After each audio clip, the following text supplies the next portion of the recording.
Some people spend their lives running from the past, from mistakes, from guilt, from the things they should have said but never did. But when the end approaches, something strange happens. The past doesn't come back to haunt them.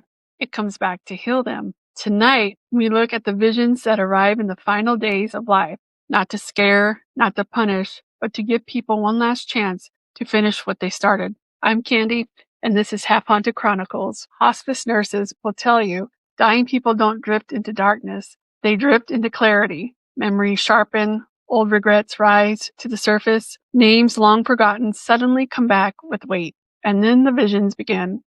Not of the afterlife, not yet anyway, but the people they hurt, the choices they regret, and the apologies they never gave. Researchers call this phenomena life review preparation, but hospice workers call it what it feels like, unfinished business, finally asking to be finished. Tonight's stories, we explore people whose final hours weren't about dying.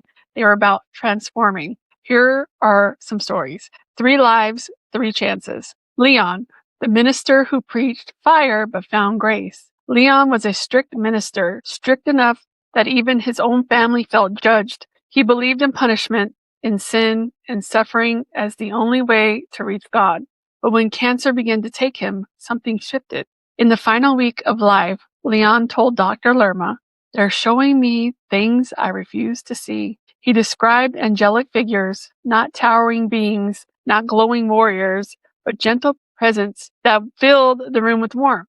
They showed him scenes from his past, moments when he shut out his children, times he judged instead of loved, years wasted in fear instead of compassion. Leon cried, but not in pain, but in understanding. One of the last things he said was, "I spent my life preaching punishment, and now I see I was wrong." His daughter, who had felt estranged for decades, sat beside him. He reached for her hand, something he had never done before. "I'm sorry," he whispered. She forgave him. He took 2 more breaths and slipped away peacefully.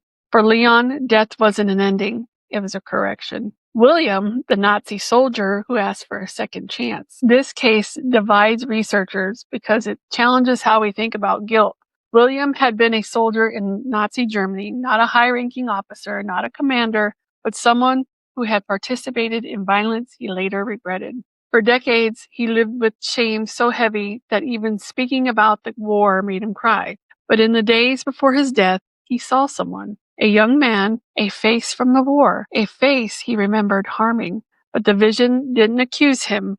The vision smiled. And according to Dr. Lerma's notes, William said, "He told me I am forgiven. He told me he grew into the light. He told me I don't have to carry this anymore."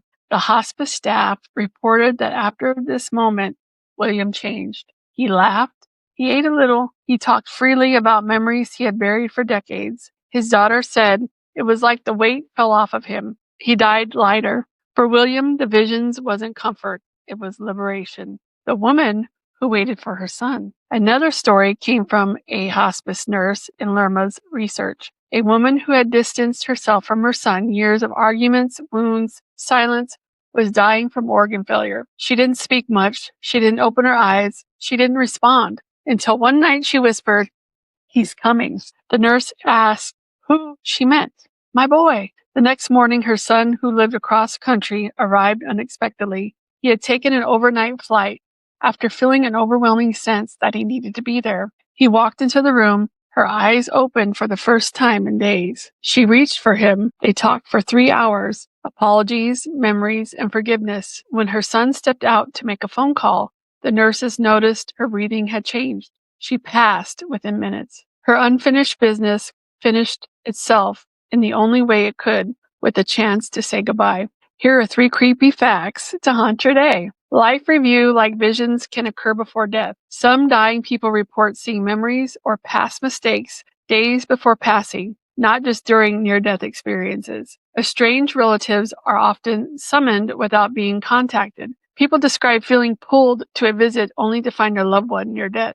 Forgiveness visions appear even in people with no spiritual beliefs. Atheists, agnostics, still report being visited by figures of compassion. This episode hits a little different. The first time I read these cases, I expected guilt, fear, regret, all the emotional weight you'd imagine in someone's last days. But instead, I found something else: compassion, not just from the people still alive, but from whatever or whoever came to visit them. These visions don't judge, they don't punish, they don't condemn, they guide. They give people the chance to repair something before their story ends. Every single one of these people died calmer and lighter after their visions, which raises a question. Are these visions created by the mind as a final act of mercy, or are they real messengers at the threshold helping us finish what we need to finish so we don't carry our burdens over to whatever comes next? We can't prove it, but the patterns are too strong to ignore, and maybe that's the point. Unfinished business doesn't stay unfinished forever, not in life and not in death.